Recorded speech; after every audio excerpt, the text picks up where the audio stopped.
The standards have content standards, and they also have standards for mathematical practice. Those standards are meant to capture the processes and proficiencies that we want students to have, not just the knowledge and skills, but also how they use those knowledge and skills. They capture the habits of mind or thinking skills that are specific to mathematics.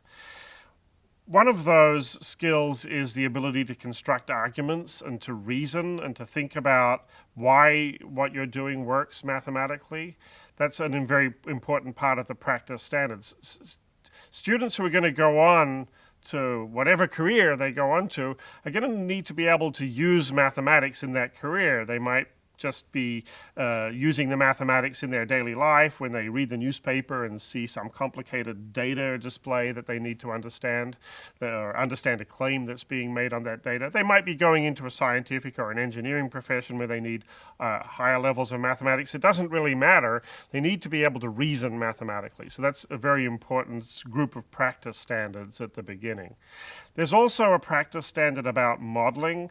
Modeling means taking a problem external to mathematics, thinking of a mathematical description of that problem that you can manipulate mathematically, coming to a mathematical solution, and then interpreting that solution back again in terms of the real problem. It's really the heart of what most students, when they go on, will be doing with mathematics, namely using it to solve problems outside of mathematics.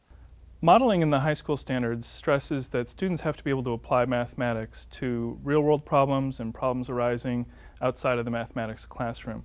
This was something we heard very strongly from the business community and representatives from career and technical education who gave input into the standards, that it's not enough for kids to be able to do math when they're asked to do a math problem. The math problems that arise in everyday life aren't like word problems in books. The boss doesn't come in to you and say, "Johnson, 2 trains left 2 cities 2 different times. When are they going to collide?" What happens is that you're faced with a messy situation. You have to make assumptions, you have to simplify, you have to bring the tools you know to bear on the problem and analyze it and gain insight into it. Modeling and real-world applications in the standards are an important component of college and career readiness. Another important standard is the standard about technology. The content standards themselves don't say much about technology because they're about mathematics. Technology can support students doing mathematics, but technology shouldn't be doing the mathematics. The kids should be doing the mathematics. And the technology practice standard basically says that you should learn to be strategic and wise about when it's appropriate to use technology and also when it's not appropriate to use technology, and how to interpret the results of a technological tool when you do use one. There's a group of standards at the end about structure and generalization.